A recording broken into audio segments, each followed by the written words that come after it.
What's our producer's name? Mr. I don't know, but our Mr. Producer did tell us it's time to go. Yeah, so we're gonna go. I guess we're good. He told us not to let people know that his name is Chris, so we cannot let them know that. Okay. Okay. Don't let him know that he's Chris. Yeah, okay. don't let him know he's Chris. We'll keep that in mind. Producer Chris. Producer Chris. So we're here the week of the Democratic National Convention. We were here a few weeks ago with the Republican National. Not there. We're not here. No, we're not in Chicago. We're here in Burlington. We're not in Chicago. Wouldn't want to be necessarily. That would be Although I was there a couple weeks ago. It's nice. Yeah, we're there. Cubs game, business stuff, and so yeah, it's good. We took a family vacation to Chicago once. Yeah? Yeah. Cool. We ended up on the wrong train and got off on the last stop of that train. Yeah. And needless to say, we had, I think Kana was maybe 10, so we had a 10 and 8-year-old and a 6-year-old or something like that, or 12, 10 and 8, something like that. And we were on the wrong side of Chicago, and we had to walk out. Oh, wow, to realize it. Yeah. I get it. It was a little bit of an interesting time. Yeah. Yeah, I'm sure it was. So, anyway, it was good. Good. Good for you. Yeah, I've had good experiences up there the times I've been. So, Yeah. But anyway, this week's lots going on there, obviously. And by the way, this is Kevin and Bud, and we're 12-2 podcast and coming at you this week. Yeah. So what's going on up there? I mean, a couple of things that are kind of noteworthy. Yeah, it's a little it's a little crazy. I know that nothing to do with politics, right? But well, maybe it does. But it I mean, does. It's all political. But it's very interesting. They have built a wall around the convention. Let's see, businesses are so concerned about the riots happening that they shut down and boarded up their windows. Yeah, Lowe's and Home Depot are doing really well this week. Which I think is interesting. You know, you have a political convention come to your town and you think that would be an economic boom. Right. And for some businesses, it's going to be an economic bust. Because they're shutting down and they're losing money because they're not open. Right. Because they're so fearful of, I guess, for lack of a better word, the protesters and the ones that aren't so peaceful. Right. The unpeaceful ones, the ones that, for some reason, the progressive side tends to attract. And I know that we kind of talked about that in the last couple of weeks when we've been talking about Unhumans. Yeah. By the way, you got the book here, right? Yeah, I got the book here. I just thought I'd show them definitely show them the cover. Book. I would show you guys what the book is, and I would highly recommend that you get it. It's on Amazon, Barnes & Noble, any of the places you can get books. Yeah. Excellent read. It is. And absolutely excellent. I will tell you, I would really encourage people to read the book because then you can see what's happening. Right. You don't need someone to tell you what's going on. Yeah. Once you read and, as he goes through all the different times when communism has come into force, you can see it a mile away after, when reading this book. And again, that main point again is, what the system does is its purpose. Yeah, exactly. I'm just going to, and I'll parlay that into the Democratic Convention.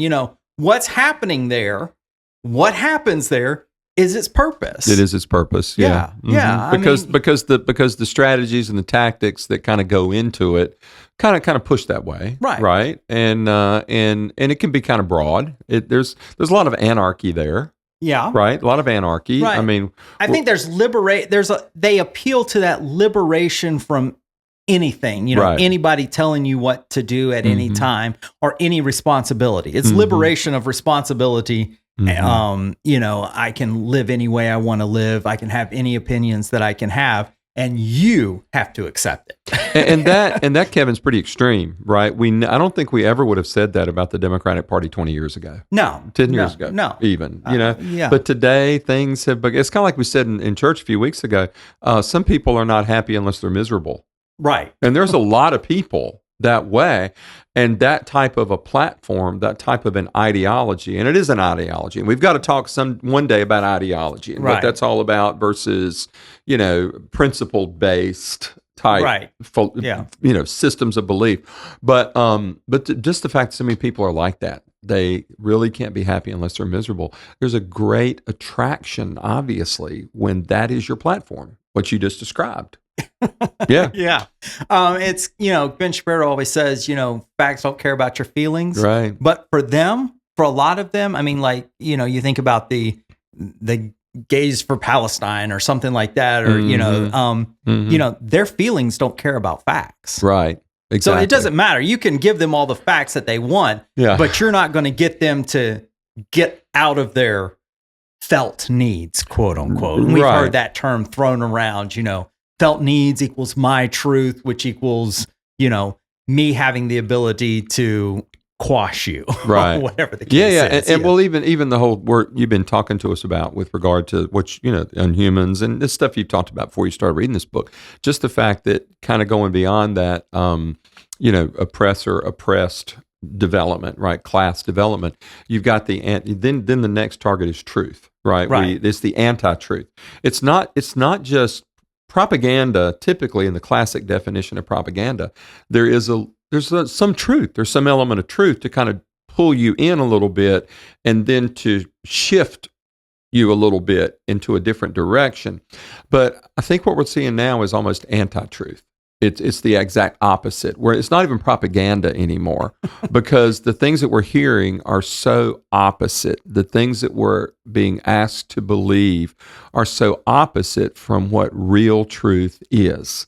And right? Oh, you are absolutely. And it's anti-truth. Yeah. I mean, the fact that a guy can put on a dress. Yeah. And you think of, there are people in high administrative positions in our country who put on a dress and then insist you call them a woman, even though they're a guy. They have all the male parts, they have male chromosomes, but because I've decided that I feel like a woman and that I've put on the dress and that my military admiral uniform has a skirt, all of a sudden I'm a woman, and you're going, no, you're not. Yeah. You're just a dude in drag. Yeah, right. But which we used to maybe say, okay, maybe an element of truth. Maybe they're just not aware of that. Maybe there's a mental issue. Maybe there's a history, something that kind of creates that. But the point of the matter is now, through anti-truth, we've normalized this behavior. Oh, yeah. This is normalized now. Yeah. And that's very recent. And I hope our listeners recognize this is pretty doggone recent. Yes, it is. That this is. normalization has occurred. And that's a major factor that we need to think about. Yeah. And you see this happen anytime you say there is no truth. Yeah, exactly. Or whatever, our truth is relative. Yeah. When I was, in the 80s, that was real big, that relativity, truth is relative, depends on the situation. Sure. Well, before long, you get to the point where truth doesn't matter. Right. And it's, then you have to come up with a hierarchy of truths because everything's my truth. Well, my truth and your truth could be polar opposites. Whose truth reigns? And then we came up with the idea, well, it's the person who's most oppressed. And then you get the intersectionality and all that type of stuff. And turns the world upside down. Well, see, I think that it does, and it has. And I think one of the things when we think about back to the days of our truth, the relativity of truth, right? And we saw the eroding of truth. But what we were thinking about, I think, at that time was we were kind of thinking that had to do with what we do. Right? It's okay for us to lie in this situation, for example. It's okay to cheat with our money in this situation. But this, Kevin, has gone much further. It's this relativity of truth. It's gone to anti-truth, which now it fits not only what we do, but it's who we are. We can actually lie about who we are, and this is kind of the gender thing you were referring to. Go put a dress on, insist I'm a man or a woman. I'm biologically a man, right? And that makes me a woman because I want to be that way. So I think that none of us, when we really started becoming aware of this movement, we had no idea that it would get us to where we are today. That a man is not a man and a woman's not a woman. Well, we should have had an idea. Should have, would have, could. Because Romans 1 tells us that when you go, hey, you know what, Creator? I want you out of my life. And I'm going to do what I want to do, how I want to do it. And I don't care about biblical truth. I don't care about God's truth. I don't care about God's morality. I will make my own truth. I will make my own morality. And God says, okay, do that. And we see the progression. When you read Romans, you see the progression of the fact that, sexual liberation leads to insanity. Yeah. And we've normalized insanity for a lot of people. Yes, we have. They just got done with, I think it was, the rural area, or not rural, suburban area, I think of, I want to say St. Louis, the Lifetime gym. And I mean, a guy who was married, had kids, woke up one day and went, I'm a girl. And he somehow convinced the state or whatever the case is to mark his driver license as female, walks into a gym. And this is a gym that's like over $100 a month. It's a high end gym and says, I want a membership. They gave him the membership and he started living in the parking lot and taking showers in the women's bathroom and of course, ended up, there was a lady in there who finally called him out on there and said, you should not be in this bathroom. Yeah. And long story short, he ended up threatening people that he had a gun and he would take care of those people who stood up against him. And they revoked his membership on the threats, but not on the fact that here's a guy who claims to be a woman, who claims to be a lesbian woman, so that he can continue to like see, that's women. That's where you just. But he's saying, but we're just going, okay, you're a woman, you can go into you can go into the spaces, private spaces for women, and get your jollies. Yeah. Right. Yeah. And I think that this is, you kind of get, and that's okay. And that's okay. Yeah. So culture tells us that that's okay. And if you say anything, you're the bigot. We are. You're the crazy one. We are we are. Exactly. Yeah. So it's the normalization of insanity is where we're at now. So some things I want you to comment on that kind of lead us into faith, right? Into faith practices today, certain influencers, whatever you want to call them, right? But I want to ask you a question because you mentioned a few minutes ago that all you had to do was read Romans 1 and kind of say, well, hey, it could have gotten a lot worse. Isn't in our Christian community, when we're studying God's word, right? I think we have a tendency, and I'm guilty of this. I think that when we're thinking about deviations from God's word, we tend to think more in terms of incremental deviations as opposed to going off the deep end. You know what I mean? Right. Yeah. So I think what you're saying is, I'm going to ask you on this before you kind of go into some of the things that we're seeing in the faith community today and this whole thing, right? Yeah. Should we, when we study God's word, should we take it deeper? Should we take things because when you do that, when you take it to the deep end, it's almost like, oh, Kevin, you're a weirdo. Nothing's going to happen like that. You're a crazy, beat over the head Bible kind of guy. That's not going to happen. You know what I'm saying? I think sometimes we, even in the faith community, we are so concerned about maybe what other followers of Jesus might think about us that maybe I never wanted to nuance. I never wanted to. Well, yeah, but I never wanted to really say, "Come on, you think a guy's going to really take an identity as a woman, and we're going to actually accept that in society?"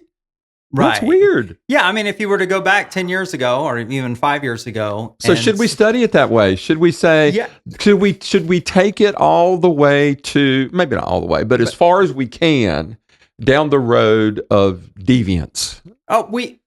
Well, let me put it this way. Yes, in the fact that we should realize that the end result of man left to himself, you go back into Genesis and it says, the thoughts and intents of his heart were evil continually. Yeah. And, and it got so bad that God said, I'm going to wipe you out. It's saved for Noah. And we're going to start again. But what we should recognize is the fact that in culture, in human history, things change slowly until they don't. Right, exactly. Yeah. Then it's all of a sudden. So when we look at it, if we go back to the 60s where there was this rebellion against traditional family structures, there was, hey,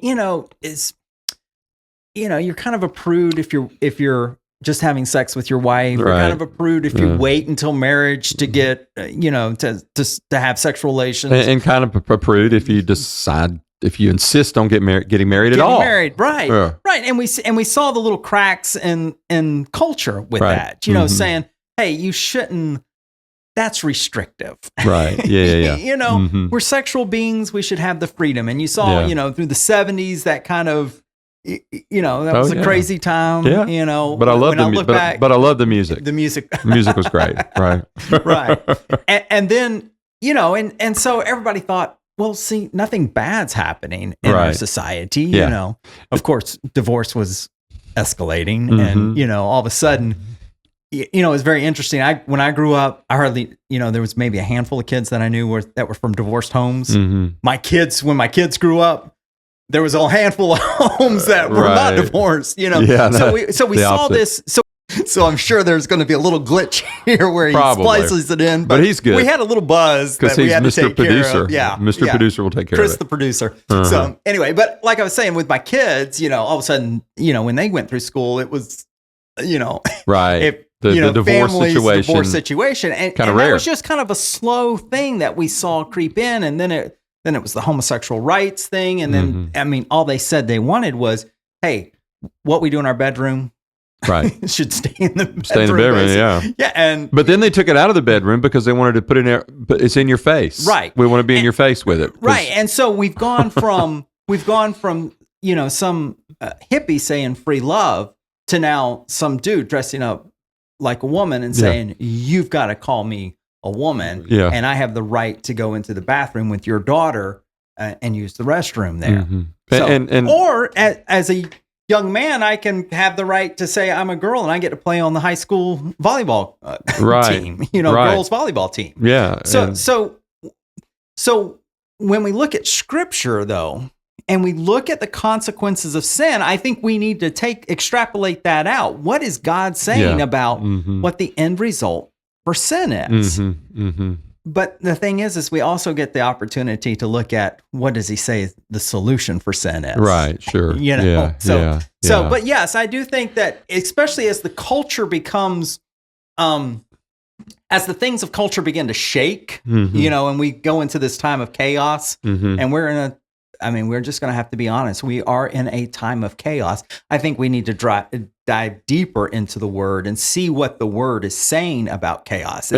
Looking at the Book of Judges, how Israel, looking at Esther, and looking at Daniel and Isaiah and the prophets, and then turning around and looking at the epistles and what Paul was dealing with, because he was in a time of Rome. He was dealing with the Roman Empire with its tremendous and with a lot of Greek influences, where it was just debauchery everywhere you turned. Yeah, and how did he say that we were to live as believers? It's clearly written there. So I would recommend, we need to go and so deeper. But when we say deeper, you're also telling us, because we're not going to find any translations or any original language that's going to say men are going to be literally identifying as women, right? So what we have to do is use our critical thinking. We go back to Romans 12:2, right? Transformation of the mind. God's given us wisdom. He's given us the ability to think. And we have to spend time thinking, okay, what does this mean? If this is where we are today, what is it going to look like for my children 10 years from now? I made a comment today with some folks that those who refuse to participate in the political process, what would you say to your grandchild, great grandchild, who's going to be going through potentially a society much more decrepit than this one, right? At the current rate, how are you going to be able to look at them in heaven and one day and say, well, I didn't participate, I didn't vote, I didn't do this or that and the other, I just didn't, and yet knowing what they would go through, that's a big question. So you're saying that really what we need to do is use that thinking ability to really kind of extrapolate, as you said, project out based on the depravity of man, knowing what happened before the flood, knowing what happened during the period of the judges, that we shouldn't be so surprised. No, if you look at the Book of Judges, if you read the Book of Judges, it ends. Joshua ends with Joshua. Everybody's on a high, man. Everybody's, as for me and my house, we are going to serve the Lord. And it says that Israel continued in that vein as long as Joshua had lived and his children had lived. And then you see that generation over the course of one generation. The next generation, it says, did what they wanted to do. Yeah. And we see this cycle of, Israel saying, no, we're going to worship other gods. We're going to disobey God. We're going to allow foreign, we're going to allow foreign influences into us. Anti-God influences is so bad that they were willing to sacrifice their children alive. Absolutely. Yeah. And, and then God would raise a judge up. But it got so bad that, you see a story at the end of Judges where it talks about the Levite who cuts up a prostitute and mails her around. I mean, a Levite did that. Right. I mean, that's... But what I'm saying is human depravity has been horrible and bad in the past. Yes. That's just, we don't have to extrapolate that far because there's nothing new under the sun. That's a great point. Fantastic point. Because I think that points up the incredible value of the fact that our nation was founded on Judeo-Christian values. Right. And so there was a built-in, safeguard's not a good word, but there was a built-in foundation. Foundations that would serve to slow that decrepit advance, or not advance. It would be a devolution, not an evolution. And so I think that goes to show that as that has eroded, that shield has gone away, right? And so we're seeing now happening here things that have been happening in other countries before, right? Maybe for a while. And I find it interesting, and we've mentioned it before, that I know Elon Musk has said it, and then and his name just slipped me, the atheist guy who said, I want Dawkins, maybe Dawkins, Dawkins. He said, hey, I want all this the Christian stuff back. I want to live in a Christian culture. Yeah, he didn't want to be a Christian, but he loved the culture. Right. He wants to reject the foundation. Right. But he wants all the benefits that living in a Christian culture is. So we do have that foundation. And for me, I'm thinking that, if we have the ability, we have the opportunity to turn back, to stand as one crying out in the wilderness saying, repent, that we need to repent, and we need to start with ourselves, and we need to start with our churches. Yeah. And I think that then that goes out into our community, and we have the ability to stem this flow and to even turn it around, Yeah, exactly. And that kind of brings us to, in the matter of faith, the fact that we see a lot of churches kind of going opposite the direction that you're talking about. A lot of faith communities kind of buying into this. I mean, we're kind of joked at first about Chicago and the DNC. We go up there and you can get a free vasectomy. You can get free abortions and abortion pills or whatever on demand, and that is sanctioned by the sponsors of, I'm going to use the terms, the sponsors of the big event that is going on there now. Right. It is so institutionalized, the things that promote and enable the things that the depravity, the sexual debauchery. Right. I just want to remind what the system does is its purpose. And you look at the DNC, you look at the progressive side, and they say, hey, if you want to be sterilized as a man, and if you want to kill your children as a woman, we're the party that will promote that. There's an anti-child, an anti-human being, an anti-mandate from God who said, go forth and multiply. Yeah, and this whole depopulation thing was even mentioned by one of the candidates. Right. Yes. In a moment that was probably off teleprompter, that made a lot of folks really nervous that she would admit to that depopulation. Right, and it was in the line of population control. For climate change, because and somebody said something very interesting about that whole climate change. And again, I keep going back to this unhuman. That even if the planet is warming a little bit, a few degrees or whatever, it is actually beneficial to human flourishing when the planet is warmer than when it is colder. Many more people die from cold weather, from being too cold than being too warm. And this isn't the first time that they grew grapes in England at one time and were producing wine back in the Middle Ages. So it was warmer. It was warmer there. It was warmer and something. And we very have, Well, but isn't that the reason from the change from global warming to climate change? And then within the faith community, they've now gone to a thing called creation care, which sounds so biblical. Yeah, and godly. I'm going to care for creation, but of course, it's just masking the promotion of leftist ideals, right. And usually they won't. And the problem is, it's not necessarily that someone has creation care, but they won't sit down and have a argument or a discussion about it. Really, we kind of have an adage, when you want to stop something, throw everything but the kitchen sink at it, right? Or throw even the kitchen sink at it, right? And I think that's what the progressive movement does. They're throwing everything at God that is not of God. Everything. I mean, there's no, you see this progressive movement is a collection of people with so many different diverse beliefs and ideologies and so many pet beliefs that really kind of, they're tensions with each other. And I know plenty of people, I'm like, does this mean that everyone who would vote in a progressive direction, does that mean that that they're okay with abortion?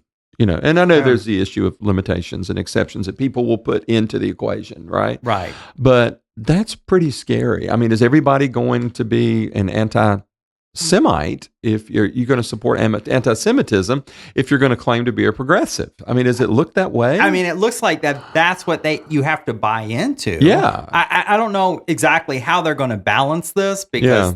I don't know I don't know that they care to balance it. I don't even know if they. I don't think they do. I mean, ultimately, I'm not sure if they do or not. You can't logically balance it because these competing values that are so ungodly or can't even coexist with each other without causing further damage and further harm.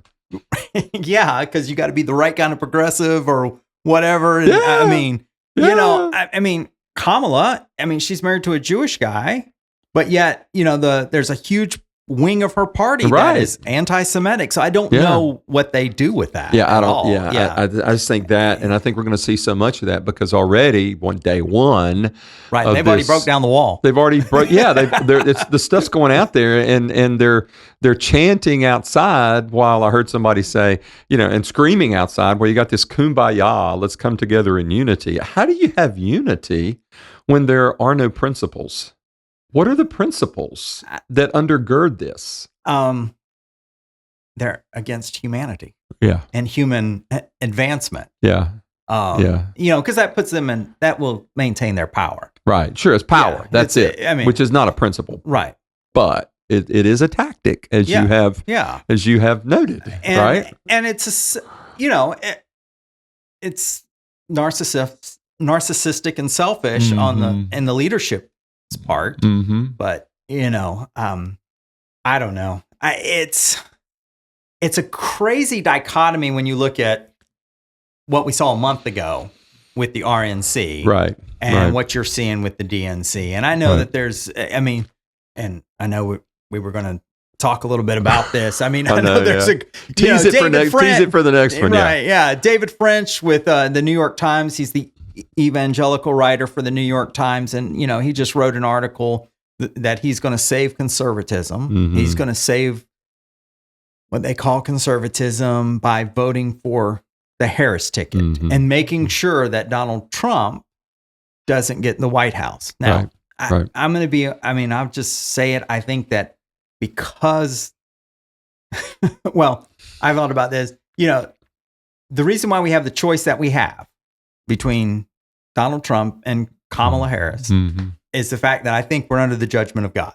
So, so that our choices aren't the best. But you're telling me that you are willing to vote for the party that supports abortion from, from fertilization to, and if you look at the law that the Walls signed, about legalizing abortion or putting it, in Minnesota, it's very fuzzy when it gets to if the baby survives the abortion. So they have no limitations whatsoever on killing a baby, an unborn human being. You know, so you're going to support that party, the party that wants to trans your kids, the party that wants to say parents don't have the rights to restrict their children or to allow their children not to learn something or to determine when they want to teach them you know, about sex ed or whatever the case is. But you're going to support that in order to try to save conservatism? It's not a great place to end, but we've got to. I hate it. Oh yeah, I do. I hate it. But anyway, so we'll touch base with that. Yeah, we'll get to that. We got to go back to that because that was our intention today. And we'll also have seen the whole DNC by that. Yeah, and I want to go back to your point about, you know, under the judgment of God. Yeah, I don't disagree with that. Yeah. But I also wonder how many people in biblical times thought if Samson was our leader, we were also under the judgment of God. You know what I mean? Right. There were some pretty rough characters who really were flawed. But God used them to turn the nation. So anyway, right. Yeah. So next time we'll talk about that. Yeah. All right. So anyway, like us, you know, all that good subscribe, stuff. Do all that stuff, share with your friends. And Unhuman. Grab the book. Grab the book. Yeah, for sure. So anyway. God bless. Bye-bye. Bye.